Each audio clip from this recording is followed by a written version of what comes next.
पूरा महाराष्ट्र बिजली से त्रस्त है। आज सरकार ने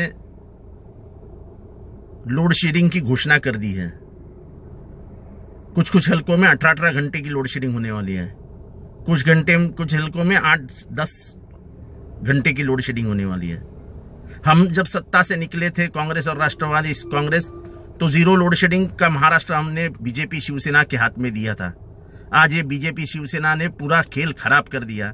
आज बिजली की कमतरता के वजह से, बीजेपी शिवसेना के कारण आज लोड शेडिंग महाराष्ट्र में हो रहा है। ये लोड शेडिंग अगर इनको लगता है कि लोग शांत तरीके से सहन कर लेंगे तो उनकी गलत सहमी है। महाराष्ट्र में अंगार लगेगी। हम कानून हाथ में लेंगे, लेकिन ये सरकार को सबक सिखाएंगे। आप लोगों को गर्मी में त्रस्त नहीं कर सकते।